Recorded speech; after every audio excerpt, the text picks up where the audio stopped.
All right, we got a Hoshizaki flaker. It's in rough shape, but that's cute.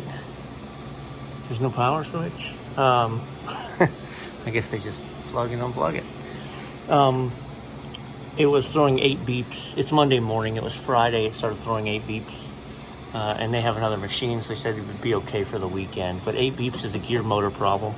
I actually called her and had her pull the gear motor fuse, and she sent me a photo. It was blown. But then she said she was having a hard time getting the new fuse inserted. I normally just replace these with a little popper, so I think that's what I'm gonna do, just so we don't blow through fuses. And there's the original one she took out, definitely blown. It's a 6 amp fuse. It's supposed to be a 3. Yeah, let's not. Let's put a popper in and then see if we're losing our gear motor or if we just had some sort of electrical issue. Pop the fuse. And these are great because they've already, the old fuse holder had terminal ends. So we just take our little popper, 3 amp, run that guy in there, screw it in place, and now we can both troubleshoot and if there's ever like a lightning storm. Somebody said this on a video I did of these. I see it all the time. I have these in a bunch of my Zaxby's restaurants, and every time a thunderstorm moves through, the fuses pop. So I don't know why. Maybe you do, but literally I just replace them with these and problems go away. So minor hiccup, which wasn't any big deal, is the terminal ends were the wrong size. So I had to put new terminal ends on. They were just too small. They weren't wide enough to go on the big blades. All right, so with that, let's see if she starts. If she does, I'll show you. We gotta clean this coil. The ice bin's empty, so now's the time. So that even if there's chemical intrusion after the cleaning, we can get it sanitized and not risk any ice. We plugged it in. We've got power, so they've removed the switch. I haven't done anything to this unit, but honestly, these switches are known to melt down too, so I don't blame them. This is like an infrared sensor, a bin sensor. Hey, looky there. And are we spinning up top?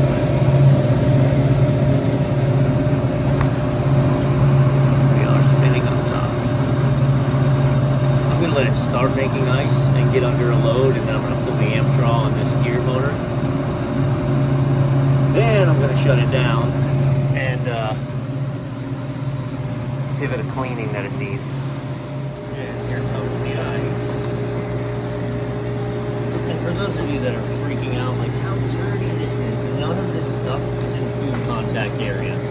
So yep, it's dirty and it needs to be cleaned, but none of this stuff is touching ice. All this is on the outside. Either way, we're going to take this apart and clean it and run a clean cycle through.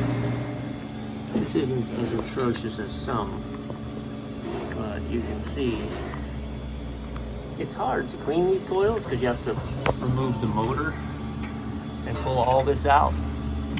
But that's what we're going to do, because that's going to be a problem in the summertime. One bolt's there.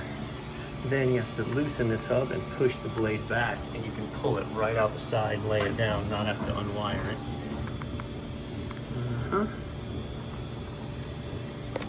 Now, we can actually unscrew these. If you got a 90 degree to get the other side, which we do, and then you can get a real good access. So I'm removing the components to clean. Take the chute out. We're going to take this off. I'm going to take the shroud off. But look, under the chute, look at this. Really? Where? I mean, ice is still going to flow through. So I guess it's not a crisis, but really? This is really why ice machines don't get cleaned properly. Because look at all you have to go through to get to properly that coil.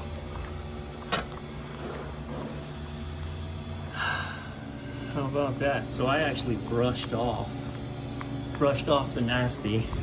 I used the air gun to blow out what I could. And this is what I'm getting out of the inside of the coils. And again, the bin is completely empty, so I am going to be able to rinse this with water, clean all this, and then run sanitizer through everything into the bin, because it's just going to leak into the bin when I rinse it. But we'll get in there and sanitize everything good. But goodness gracious. Here's a little cheat code, but also that established another problem. So this water filter system, I look at it and I go, I don't see dates. It looks like they're very old. But there's a drain that goes through this little tube, right? So when we fire this on, stand by, this thing should be like with the water pressure of the building. And instead, we got nothing. We got nothing. And we got nothing because our water filters are clogged up.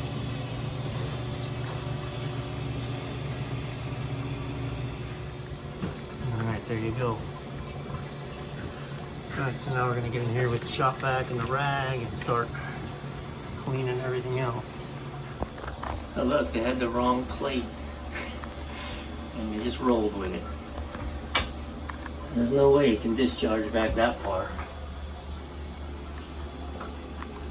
I'm not cutting through that. That's not just the skin, that's the part of the structure across. So.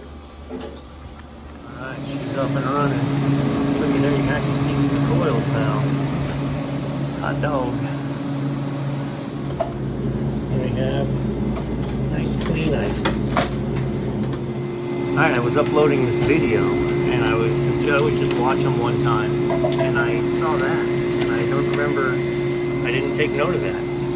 Well, that's a high pressure cutout. Look,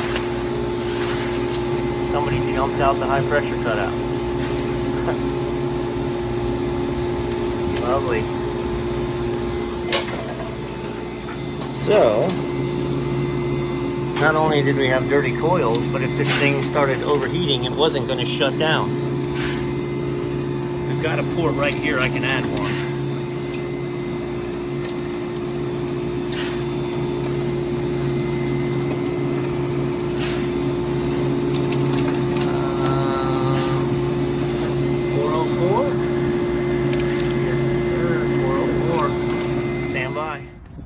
All those parts in my van, I don't have the right pressure switch.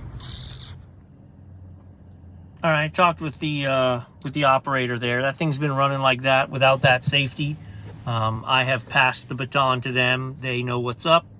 They know the risk, right? I can shut it down until I get back here with a safety, or we can let it run. So we're gonna let it run.